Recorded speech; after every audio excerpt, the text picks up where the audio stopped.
রঘু, আজকে যে লীলা আমার মুখ থেকে আপনারা শুনবেন, লীলাটা হলো ভগবানকে পাওয়া যায় কিসের দ্বারা?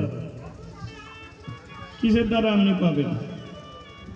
তুলসী তলায় জল দিলে পাবেন, ঠাকুর ঘরে প্রদীপ জ্বাললে পাবেন, ধূপ জ্বাললে পাবেন না। তাহলে এগুলো করে কেন? কারণ উদ্দেশ্য হলো একটাই, প্রতিদিন ঠাকুরের কাছে জল দিই, কোনোদিন যদি ঠাকুর ঘরে সাক্ষাৎ রূপে ভগবান এসে দাঁড়িয়ে পড়ে, এটাই উদ্দেশ্য।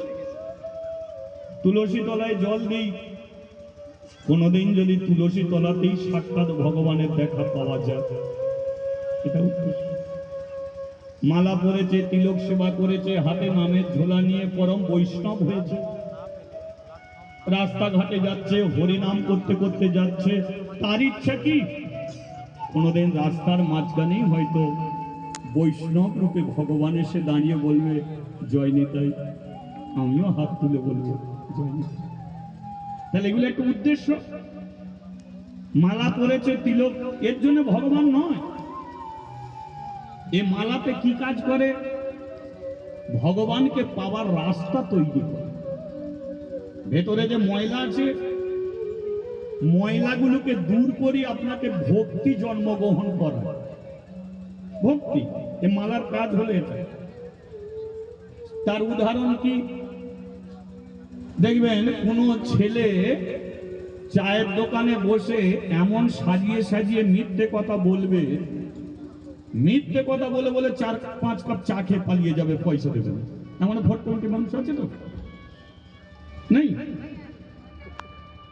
মানে কিছু বাস্তব কথা বলি। আজকে আমি যখন মানে আমার বাড়ি হাওড়া জেলায়, তো হাওড়া জেলা থেকে যখন আসছি, ক্রসিং এ গাড়িটাকে দাঁড়িয়েছে, দেখি একটা মেয়ে একজনকে কাঁধে করে নিয়ে ভিক্ষে করছে।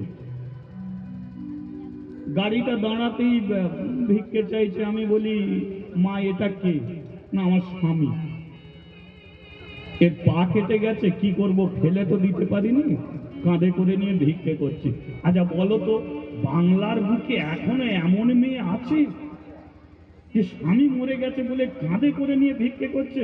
আমি বলি, এই একে 100 টাকা দিয়ে দে। 100 টাকা দিয়ে দিল, আমার গাড়িটা ছেড়ে গেল। পেছন ঘুরে দেখি যাকে কাঁধে নিয়েছিল সে বিড়ি খেতে খেতে হেঁটে হেঁটে যাচ্ছে। বলি, কি চিটিংবাজি ব্যবসা রে ভাই! হ্যাঁ, পা কাটা বলে কাঁধে নিয়ে চালিয়ে দিচ্ছে।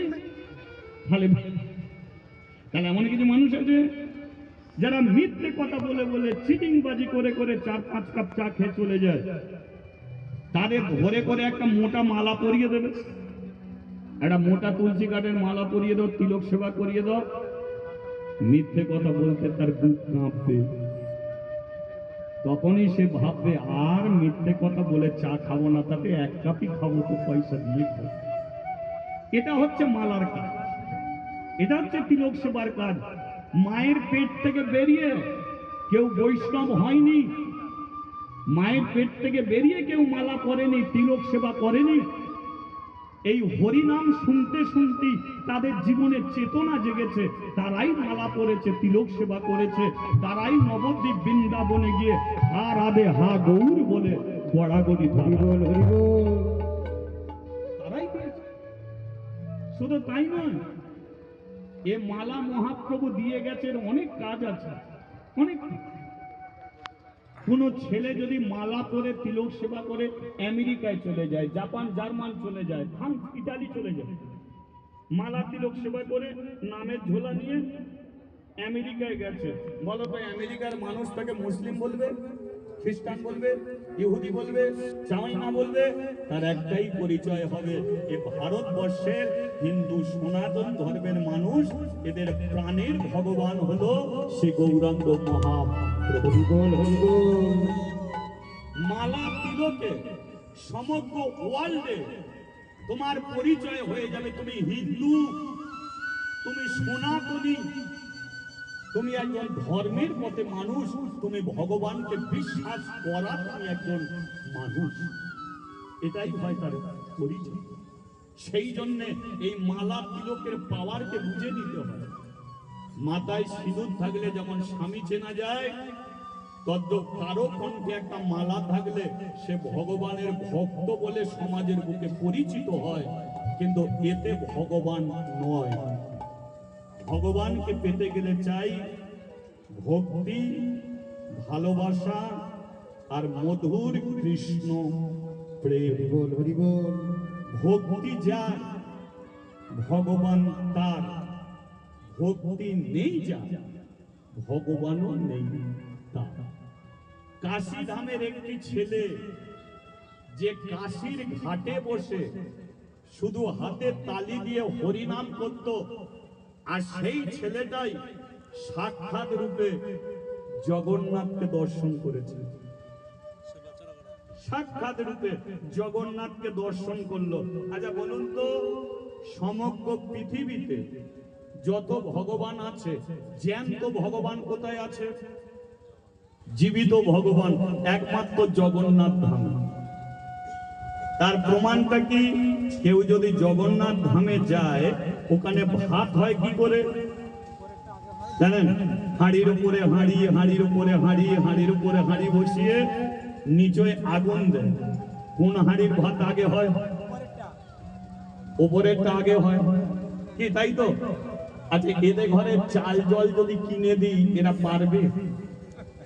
কেউ পারবে? তোমাদের হাঁড়ি কিনে দেবো, চাল জল দেবো, হবে? আগুনের কোনো ধর্ম আছে?